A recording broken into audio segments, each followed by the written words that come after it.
Nagsimula na nga magpalitada sa harapan ng bahay. Abay kay tagal ko nga tong inantay at finally nasimulan na nga din. Maaga pa nga lang neto at madami nga silang ginagawa ngayon. Pati nga itong paglalagyan ng flashing, tinatapos na nga din yung palitada. Pati nga dito sa bintana ng atik, pinapalitadahan na nga din yung bandang harapan. At dito na nga lang din nagbibistay sa bakanting lote. Para nga din hindi na makasagabal sa mga nagpapalitada sa harapan ng bahay. At yung mga paglalagyan nga ng fascia board, tapos na nga lahat i-welding. Favorite tambayan talaga namin dito sa harap dahil nakikita namin yung ganda ng aming pinapagawa. At pag nandito nga kami ni Willie, feeling ko magjowa lang kami. Halaan landi. At bago nga kami umuwi, nagkaayaan nga kami dumaan dito sa City Hardware. Libre nga kasi ang iced tea dito at sayang naman kung bibili pa kami. Charot! Plano na nga kasi namin ipagawa yung CR sa baba at titingin na nga kami ng mga tiles na gagamitin doon. Pero syempre, di ko pa rin pinalagpas yung iced tea. Meron nga akong hinahanap na tiles na nakita ko sa Pinterest at plano ko nga sanang gayahin yun. Kaso, bigla nga nagsabi si Willie na dapat daw ay 40 by 40. Kaya naman nag-iba na naman nga ang isip ko. At di na nga ako magpapatalo this time. Kaya naman sabi ko, tumingin muna kami ng mga panel na gagamitin sa labas ng bahay. Ay, sabi ko nga kasi, bumili na nga lang kami neto kaysa naman magmano-mano pa sila ng gawa. At baka nga daw mapamahal na kami. Kaya ang ending,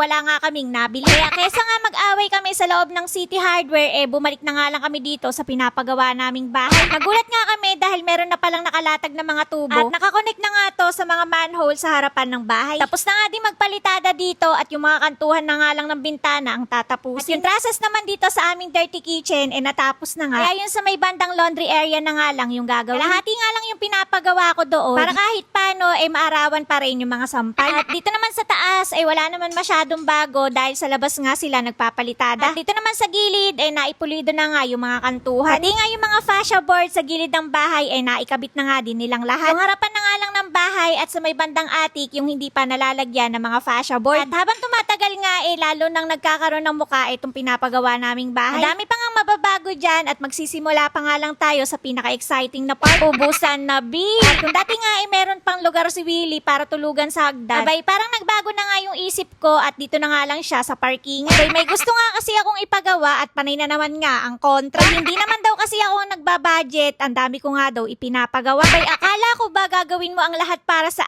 akin? Diyan nga din sa Lanay, gagawan nga din nila ng trusses hanggang parkingan. At para kahit nakabukas yung sliding door sa Lanay, hindi kami maanggihan kapag umuulan. At ipapa-estimate na nga lang namin ulit yan kapag nga nagkakabit na sila ng aming bubong. Sakto nga lang na malapit na magtag-ulan dahil makikita namin kung meron pa dapat i-repair dito. At hanggang dito nga muna ulit yung update ko sa inyo ngayong araw. Kaya naman, huwag mo kakalimutan i-follow. Bukas na lang ulit!